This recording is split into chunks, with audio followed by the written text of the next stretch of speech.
In the next few minutes, you will be exposed to a forbidden knowledge, psychologically brutal and, at the same time, liberating. This is not a simple history lesson. It is a dissection of the female soul, done not in cozy libraries or bright study rooms, but in the icy hell of the Soviet Gulag. There, in the camps of Kolyma, hunger, betrayal, and isolation worked like cruel acid, tearing off all social masks to reveal the raw essence of loyalty and infidelity. The men who survived this death machine brought with them a secret, an eerily consistent pattern of female behavior, one that clashes with every fairy tale we've been taught to believe. This is Shalamov's secret, and to understand it is not just to revisit the past, but to erect an intellectual and emotional armor against the silent gulags of modern relationships. The ice lab, where the truth was exposed. Imagine a place where even breathing hurts, where snow is not a symbol of purity but of prison. Kolyma was not just a forced labor camp. It was a huge pain laboratory set up without anesthesia, where millions of lives were crushed to satisfy the most ruthless system of the 20th century. There, science was not tested in test tubes, but human endurance in hungry, frozen, and isolated bodies. The Gulag worked like a machine that crushed not only muscles and bones, but also certainties. Certainties about friendship, faith, morals, and especially about love. Those who entered Kolyma believed that the bonds of the heart were strong enough to cross any distance. But the cold showed that even feelings can be broken like thin ice. It is in this scenario that Shalamov's secret is born. It was not built on distant reflections or academic theories, but on direct coexistence with despair. Each prisoner torn from their home, left behind wives, lovers, families, who had to decide between waiting, resisting, or adapting to absence. These choices created a hidden map of the female mind under pressure. What was discovered was not the sweet tale of eternal fidelity, but a pattern. A pattern so repeated, so painfully the same, that it became impossible to ignore. It was as if the camp had torn the veil and shown a forbidden truth. Loyalty is not absolute. It has borders, conditions, and deadlines that only appear when life is at risk. The survivors began to realize that, just as the cold broke stones, time and distance broke promises. But it wasn't just that. There was something deeper, something that felt biological, almost instinctive. An invisible logic governed the choices, revealing that female loyalty obeyed calculations that were not romantic at all. This revelation did not come from a single story, but from the incessant repetition of thousands of destinies. Men who believed they were remembered found silence again. Men who waited for letters were given abandonment. And those who were still breathing in the field carried with them the bitter certainty. Love can resist, but it does not always overcome the instinct for survival. This was the real ice laboratory. There, every gesture, every silence, every absence revealed more about human nature than any book. And it was in this brutal space that Shalamov and other survivors began to understand that loyalty was not an unbreakable bond, but a fragile rope, taut until it broke. And when that thread broke, there arose what they called the cold calculation of female loyalty. The cold calculation of female loyalty. What did it mean to love when life turned into endless waiting?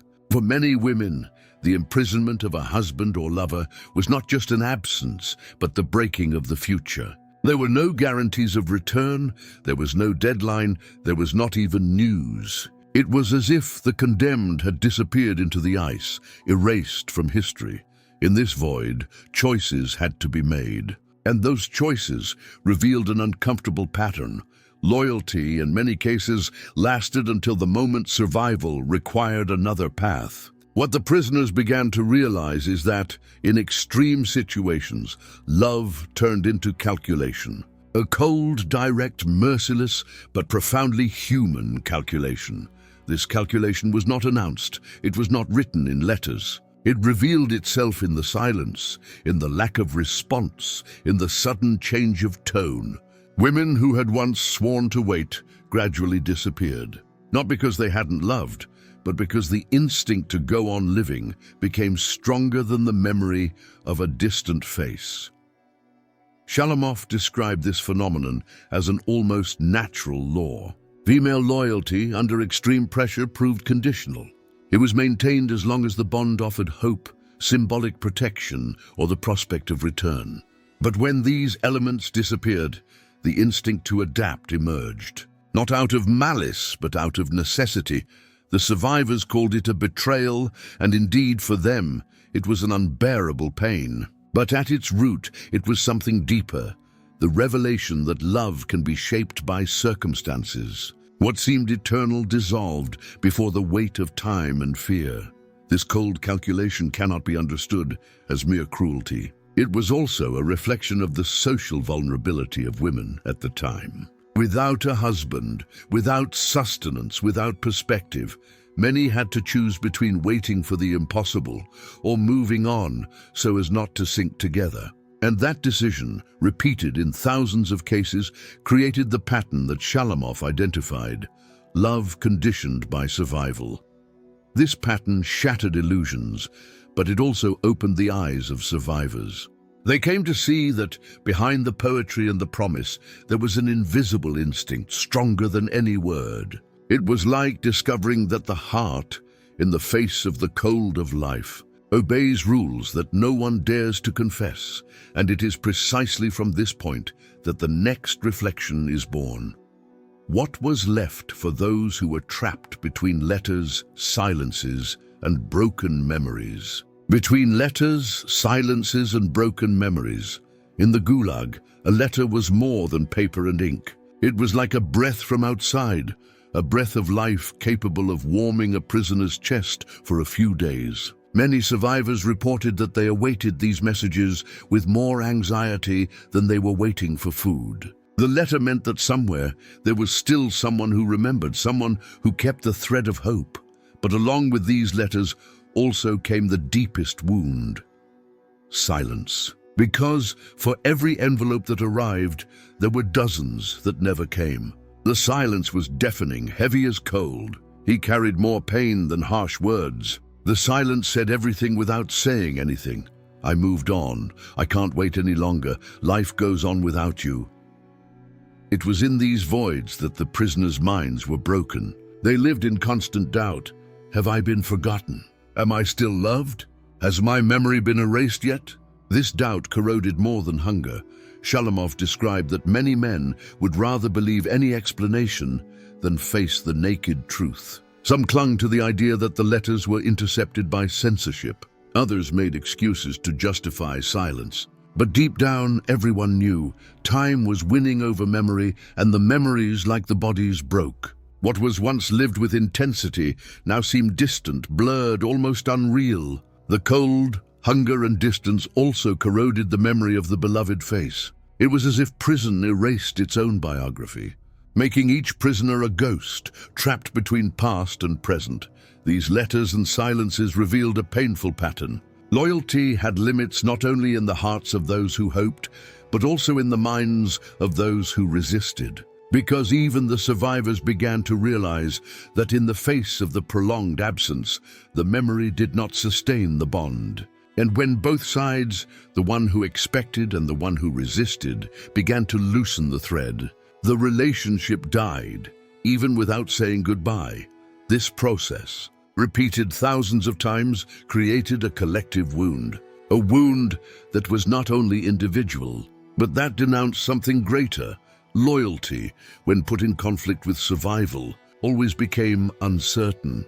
But there was an even crueler moment when a letter arrived bringing not love, but confirmation that it was all over. It was the definitive rupture, the point at which the calculation of life overcame the promise of the heart. And it is precisely there that the following reflection is born. What happens when love, which seemed eternal, turns into something conditional? When love becomes conditional, what does love mean when it only exists so far?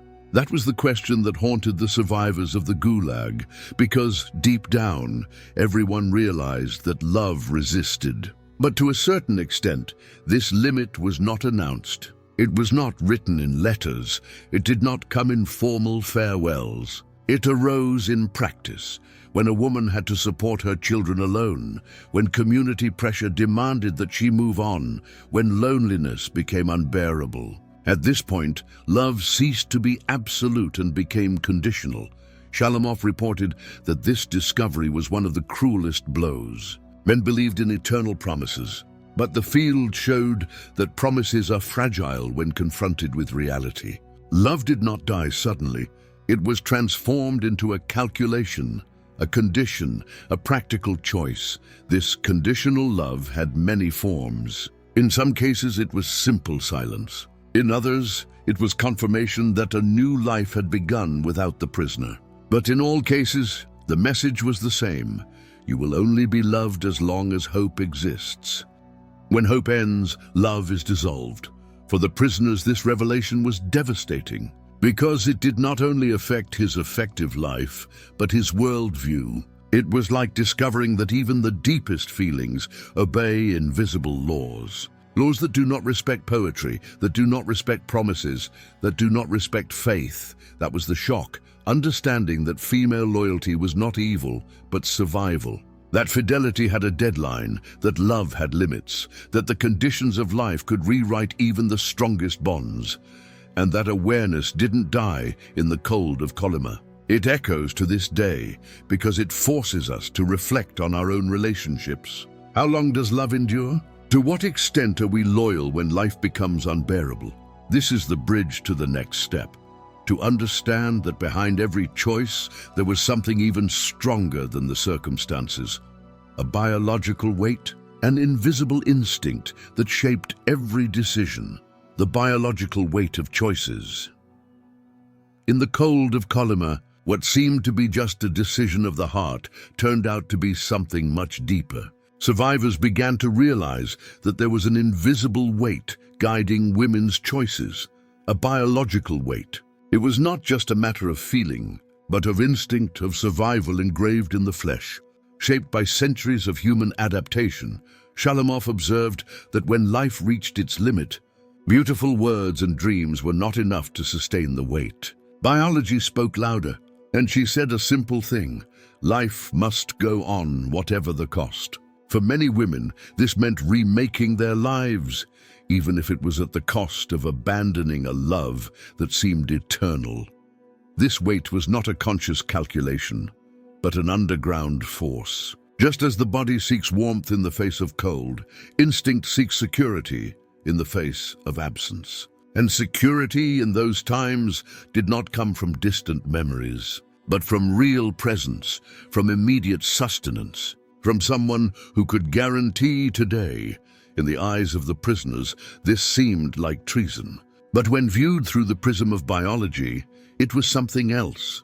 It was survival. The woman who decided to move on was not only choosing for herself, but also for her children, for her family, for the future that still remained. This biological instinct dismantled the idea of unconditional love. It showed that love could be deep, but it was never totally separated from the conditions of life. The promise of eternal fidelity could be sincere in peacetime, but under the weight of hunger and isolation, it was crushed by something stronger, the instinct to live. The survivors, in time, came to understand this bitter truth. Love did not disappear for lack of feeling, but out of necessity. The female instinct for adaptation proved to be relentless. It could erase years of history to guarantee a tomorrow. This realization deeply marked the vision of those men. They began to see that women's choices were not only the result of desire or conscious decision, but also of a natural gear, as inevitable as the snow that fell in Kolyma. And it was this discovery that paved the way for something even more disturbing. The secret map of the female mind under pressure. The secret map of the female mind under pressure. If biological weight explained the root of the choices, the Gulag allowed survivors to draw a true map of the female mind in extreme situations. It was not a map made of theories, but of repeated observations, of stories that repeated themselves with frightening precision. This map began with hope. In the first months, many women wrote letters, sent news, made promises. The flame of fidelity remained burning, fed by memory and faith in return. It was the phase in which love resisted, but as time passed and the absence was prolonged, the second phase emerged. Doubt. Silence began to settle in, responses diminished, emotional presence weakened. At this point, the mind was already beginning to negotiate with reality. Will he really come back? How long can I wait? Then came the adaptation phase. Here, biological instinct and social pressures met.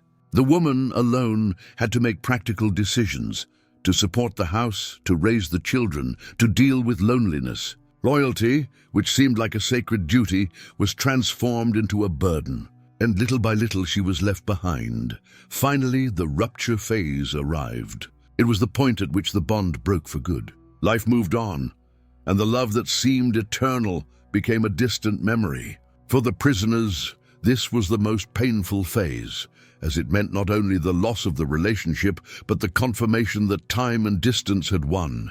This map was no exception. It was standard. The survivors, in their secret conversations inside the camps, realized that the stories repeated themselves almost identically. It didn't matter the city of origin, the age, or the social condition. The phases were the same, as if they obeyed an invisible law. This pattern revealed something disturbing. Female loyalty, under extreme pressure, had a predictable cycle. It was a cycle that began with promises, went through doubt, reached adaptation, and ended in rupture. A painful cycle, but one that repeated itself with the regularity of a natural law. Shalamov, in reporting this, did not seek condemnation, but understanding. He wanted to show that when life was put to the test at its maximum limit, the masks fell off. What remained was the naked truth. The human mind, pressed to the extreme, revealed patterns that normally remained hidden. This secret map was not restricted to the women of Kolyma. It has become a key to understanding the human condition in general. Because deep down, it showed how all of us, men or women, react when life demands impossible choices, and it is precisely this key that leads us to the next point. The revelation of Shalamov and the shock of the survivors. When they finally realized the price of this discovery, the revelation of Shalamov and the shock of the survivors. When the dust from the ice began to settle, when a few prisoners managed to return from the hell of Kolyma, a deep shock awaited them. The life they left behind no longer existed. Broken homes, fragmented families, erased promises.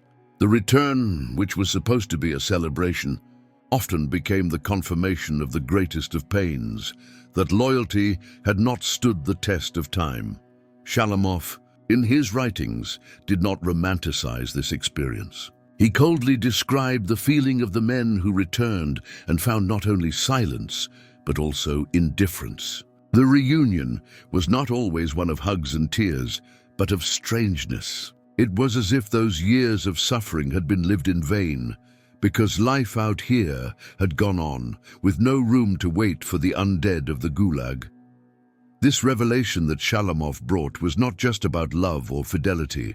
It was about the uncomfortable truth that the human being is shaped by circumstances, and that, when the environment demands it, even the most sacred bonds dissolve. For the survivors, this was a shock crueler than the cold, because on the field, at least, the pain was clear, physical, concrete. But on their return, the pain was invisible, the certainty that the world had not waited for them. This shock was not limited to individual stories. He drew a collective picture. Thousands of men realized that they had been replaced, forgotten, or erased. And in this pattern, Shalamov's central revelation was confirmed: female loyalty, when pressed by absence and despair, rarely endured intact. But it would be unfair to interpret this revelation as condemnation alone. Shalamov did not write to accuse, but to expose. He wanted to show that the concentration camp was not only a place of physical suffering, but also a psychological mirror. In it, the social masks fell, and what remained was the raw essence of human nature. For many, this revelation was bitter. It was to accept that the eternal love, so often promised, could be eroded by time and necessity. But for others, it was also liberating, because by recognizing this pattern, they were able to better understand the hidden game of life without romantic illusions, without veils. The shock of the survivors, therefore, was not only due to the loss of relationships. It was also by awakening. An awakening that cost tears, but that delivered knowledge. Knowledge about the fragility of human bonds when faced with despair. And it is exactly this knowledge that leads us to the last point, the uncomfortable mirror that this secret still projects on today's relationships. The uncomfortable mirror for today's relationships. Shalamov's secret did not remain frozen in Kolyma. It spanned decades and still echoes today as an uncomfortable warning to anyone who believes in unbreakable promises. Because what the survivors learned in the snow wasn't just about the past, it was about the essence of the present. If in the gulag absence and hunger exposed the cold calculation of loyalty, in the modern world, other pressures do the same. Today, it is not the cold that separates, but the stress, routine, temptations, and challenges of life in society. But the pattern continues. Love endures as long as it finds conditions of hope, security, and reciprocity. When these conditions disappear, the bond is weakened. This is the uncomfortable mirror, realizing that love, no matter how deep, is rarely totally unconditional. It depends on circumstances, choices, adaptations. And this dependence is not a sign of weakness, but of humanity. It is the same biological and psychological force that guided the women of Kolyma, now disguised under other contexts. Shalamov's secret, therefore, is not just a grief report. It is a key to understanding how relationships work to this day. He reminds us that behind the sweet words, there is always an invisible instinct shaping our decisions. Instinct that seeks security, future adaptation. An instinct that can, in a moment of crisis, override even the most intense love. For many, this perception is too harsh. It breaks the fantasy of forever and puts us in front of a crude truth. Loyalty is not an eternal gift, but a pact that needs to be renewed in every circumstance. But this truth, as bitter as it is also liberating, because it calls us to live relationships more consciously, without blind illusions. It invites us to see that love, to be real, needs to be prepared to face the tests of life. Shalamov's secret is, at heart, a wake-up call. Wake up to the fragility of ties, but also to the importance of cultivating them every day. He reminds us that promises do not stand alone. They need to be fed, sustained, and protected against the inevitable pressures of existence. Thus, the lesson that came from the cold of Kolyma is not just about betrayal or abandonment. It's about the human condition. It is about the truth that we prefer to hide, but that can strengthen us when faced head-on. And here's the bottom line. Understanding this secret isn't about losing faith in love, but about gaining a more realistic view of it. It is to wear an emotional armor, capable of protecting us not against the ice of the past, but against the silent gulags of modern relationships, because in the end, Shalamov's secret doesn't just belong to history, it belongs to all of us.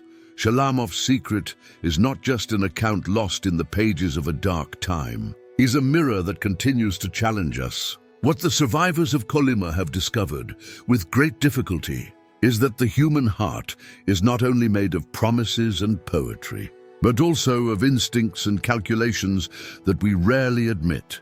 This revelation is harsh, because it dismantles the idea of an unshakable love. But it is also liberating, because it teaches us that loyalty, when it exists, needs to be taken care of every day and not taken for granted. True love is not what survives by chance, but what is constantly nurtured. Even in the face of life's inevitable pressures, Shalamov showed that under the snow everything becomes naked. There are no masks, there are no illusions. And perhaps this is the greatest gift of his experience, the courage to look at reality without veils. Not to lose hope, but to build stronger, more conscious and true relationships. Basically, what we learn is simple. Fidelity is not an eternal promise engraved in the wind. It is a renewed choice, a fragile but powerful pact that needs to be cultivated. And only those who understand this fragility are capable of truly loving.